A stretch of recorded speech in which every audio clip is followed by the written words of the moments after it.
Isabel's POV. Nandiyan na sila. Sabi ko kay Ken, kasalukuyan akong nakaupo sa passenger seat. Hindi niya kasi ako hinayaang mag-drive ng sarili kong kotse. For safety na din daw namin ni baby. Dami. Sabi niya, alam ko na parehas kami nag-iisip. Mukhang bigo din silang mahanap kung nasaan si Devin.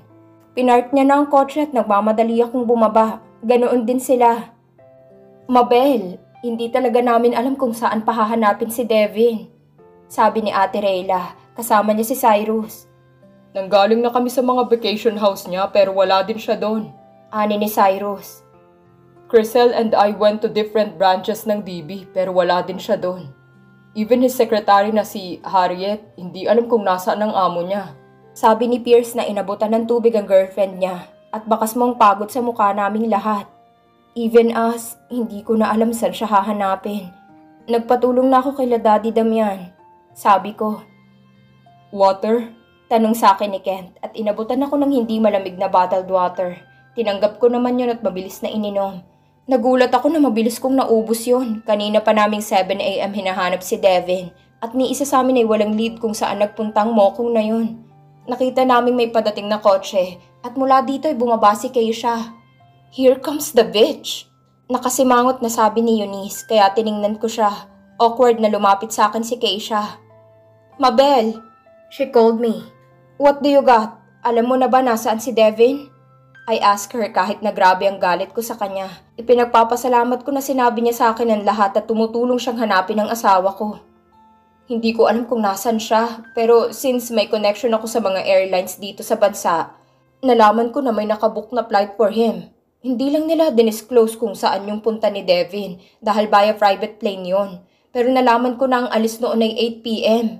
Sabi niya sa akin, 8 PM? Confused na tanong ko. If he really want to go, dapat nakaalis na siya ngayon pa lang. Baka ganyan yung oras na pinili niya dahil alam niya ngayon ang concert ng VV.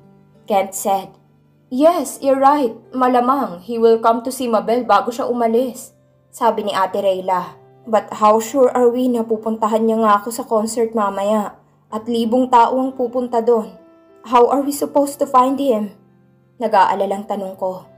Lance came near me. I really thought na baka umalis na siya pero looking at the situation, only you will be able to make him go out. Sabi nito sa akin. What do you mean? Tanong ko.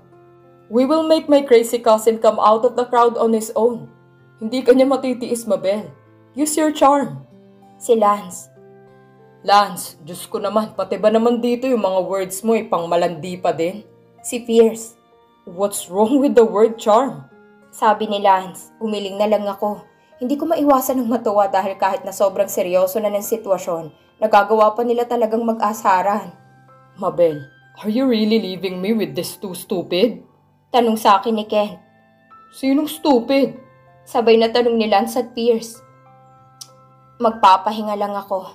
Pero once na maging okay ang delivery ni baby, I will come back, no? Sabi ko. Hindi pa nga sure kung makikita ko pa ang daddy nito. Sabi ko. He will show up, Mabel. Believe me. Alam ko kung gaano siya kaseloso. Sabi ni Cyrus. I just smiled at them.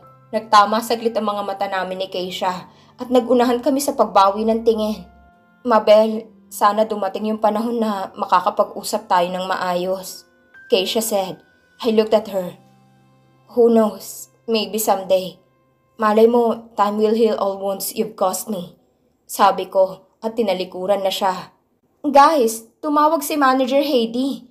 Needed na daw kayong 4 doon para sa final rehearsal and aayusan pa kayo. Sabi ni Crisel na nag-scroll ng phone niya. Let's go, Fierce said at sumakay na kami sa mga kotse. It will be a long night. Guys, last 10 minutes. Finish whatever you are doing. Paalala sa amin ni Manager Heidi.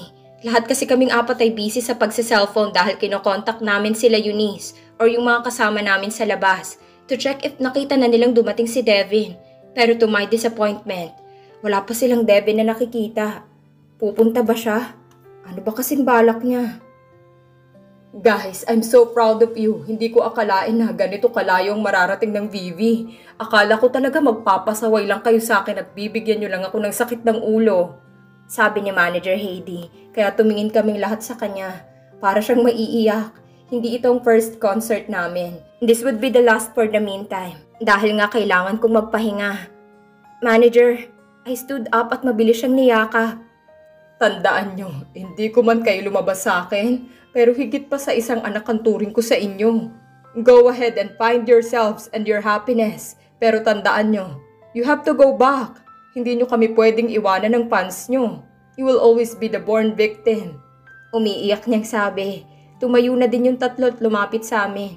Pinunasan agad ni Kent yung luha ni manager. Manager, wala sabing iyakan. Bahala kapag umiyak tong si Isabel. For sure pipiyok yan. Sabi ni Kent kaya nagtawanan kami. Huwag kang mag-alala manager. Hihintayin lang namin makalabas si Little Mabel at bibigyan ka ulit namin ng sangkatutak na guestings at sold out tickets. Sabi ni Pierce. Tama yun manager. Habang nagliliwaliw kami, humanap ka na din ng love life mo manager. Life starts at 40. Mamaya magka-jowa ka na. Sabi ni Lance. Lance Nathaniel. Suway naming lahat sa kanya. I'm just kidding, kayo naman. Pero huwag kang mag-alala manager, babalik kami. Hindi ako makakapang babae kung hindi na ako sikat. Pero gwapo pa din naman ako, baka pwede na. Lance, I rolled my eyes. Napakayabang talaga. O siya, sige na. Retouch na at magsisimula na tayo. Sabi ni manager. Till the end. Sabi ni manager at nilagay yung kamay niya in front at pinatong namin ang kamay naming apat. We always do this before kami mag-concert. We are born victim! Sabay-sabay naming sabi at tinaas ang kamay. We all smiled at one another. Saglit lang naman na panahon na mawawala ako. Pero alam ko na mamimiss ko tong mga to. Hindi lang pagkakaibigan na natagpuan ko sa kanila, kundi isang pamilya. Simulan na natin ang palabas, sabi ni Pierce. Hindi na nagulat si Devin nang biglang mamatay ang ilaw. Hudyat na magsisimula na ang concert. Tumingin siya sa relo niya at nakitang 6 o'clock PM na pala. Konting oras na lang ay dapat umalis na siya. Aalis na siya ng bansa at balak niya munang mag-travel kung saan-saan. Masakit para sa kanya na bitawan si Mabel. Pero iniisip niya ito ang magpapasaya. At yun talaga yung gusto ni Mabel. Nakasombrero at salamin siya para hindi siya makilala ng mga tao. Maswerteng naiwasang makilala siya ni Eunice na nagbabantay sa entrance kanina. This is the last time that I will be seeing you, Mabel. And I hope na lagi kang masaya. Devin said in a low voice. Nagsimula nang tumunog ang drums at nagsimula na ding magwala ang mga audience. At kahit naiirita ay tiniis iyon ni Devin. The whole concert arena lit up as the woman she loves walked to the center of the stage. Mabel was feeling hopeless nang magsimula siyang lumakad papunta sa entablado. Napakaraming tao at sigurado siyang mahihirapan siyang hanapin si Devin sa crowd. Pilipinas! Are you ready? Malakas na sigaw ni Lance, kaya nagsigawan na naman ang mga tao. 1, 2, 1, 2, 3. Pagbilang ni Pierce at nagsimula nang kumanta si Mabel. The whole arena was going wild, pero hindi alintana yun ni Devin. Nakapokus lang ang atensyon niya sa asawa niya. Sa soon-to-be ex-wife niya pala. Hindi niya inakalang sisikat ito ng ganito. Pero hindi niya inakalang yung pagmamahal na meron siya 11 years ago would still be the same. Mali, mas mahal niya na pala ito ngayon. Kaya para siyang pinapatay sa thought na mag-e-end lang sila ng ganito. He is really jealous sa Kent na yon. Dahil ngayon may chance na itong makasama pang habang buhay ang babaeng mahal niya. He also envied Pierce and his cousin Lance dahil sobrang naging close ito ni Mabel. Those bastards are lucky. He murmured to himself. Panay-panay naman ang pagsipat ni Mabel sa crowd, pero hindi niya talaga makita si Devin. Bukod sa dami ng mga tao ay nakakalabo ng mata niya ang mga lighting sa stage. Devin, nasan ka ba? Nandito ka na ba? She thought to herself. Kinakabahan siya. Paano kung umalis na talaga siya? Hindi niya man lang nalaman na magkaka-baby na kami. Pero hindi dapat ako mawala ng pag-asa. Hindi mo siya dapat sukuan. Mabilis na umandar ang oras. Kasalukuyang kinakanta ni Mabel ang kantang Tadhana by Moira. Sumilip si Devin sa relo niya. Magsi 7:30 na pala. Oras na para umalis siya. He looked at her wife for the last time. I will always love you, he said at tumayo na saktong kakatapos lang ng tadhana noon. Nakatalikod na siya at naglalakad palabas ng Devin! Napahinto siya nang marinig na tinawag siya nito. Mabel tried to calm herself down. At nilakasan niya na ang loob niya kahit hindi siya sigurado kung nandito nga ba si Devin. ay magte-take na siya ng chance. Devin looked at Mabel na ngayon ay nakatayo sa center stage. Hindi siya nakikita nito pero hindi niya magets why she called him. I don't know exactly where you are or kung nandito ka, but there are things that I wanted you to know. Nagsimulang mabilis na pumintig ang tibok ng puso ni Devin. Our dear fans, for our last song for tonight, I wanna dedicate this to my husband. Mabel said as she held tightly to the microphone. Natigilan na naman ng mga tao. Devin was frozen staring at her. Han, all you have to do is stay. Sabi ko, I am on the verge of crying dahil hanggang ngayon ay wala pa ding Devin na lumalabas. Our fans are going insane with what I'm doing. Sigurado na pagtatampisawan na naman ako sa internet. But I don't care. I just wanna see Devin. Alam ko na lahat. And I'm sorry for not listening to you. Sorry kung pinairal ko yung pride ko and I sent you those annulment papers. Sabi niya. Hilian ng mga fans. Naglalakad na kasi ako pababa ng stage.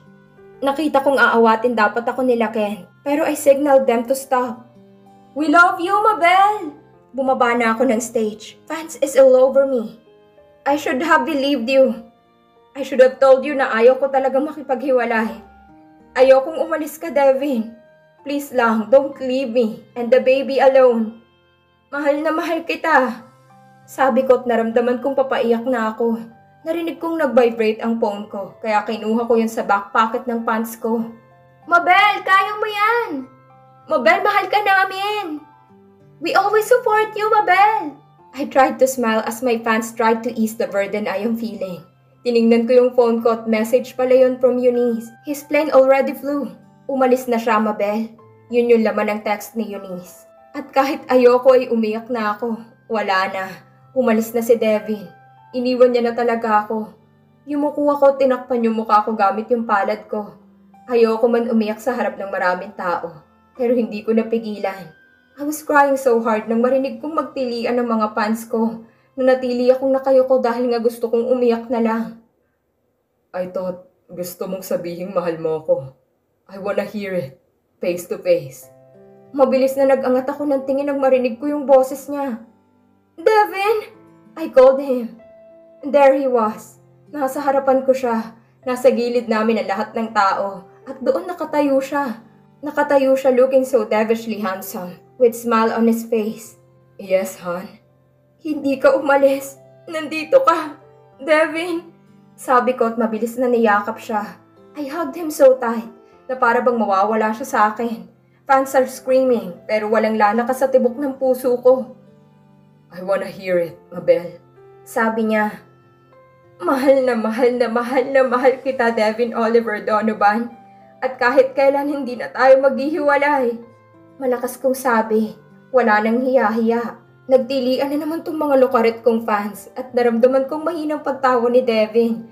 Nagulat ako nang hawakan niyang mukha ko at iangat iyon. We looked at each other directly. At parang kami lang ang tao sa mundo. Mabilis niyang ginawaran ng halik ang mga labi ko. It's a kiss that lasted for a couple of seconds. Pero yun yung halik na nagsasabing mahal na mahal namin ng isa't isa. It is screaming how much we need each other. Nung naghiwalay ang labi namin, people are already clapping. And I love you more, Mabel. I will always love you no matter what. Mahal na mahal ko kayo ni baby. I smiled at him at muli siyang niyakap. In that moment, alam ko na malaking pagbabago ang mangyayari sa buhay namin.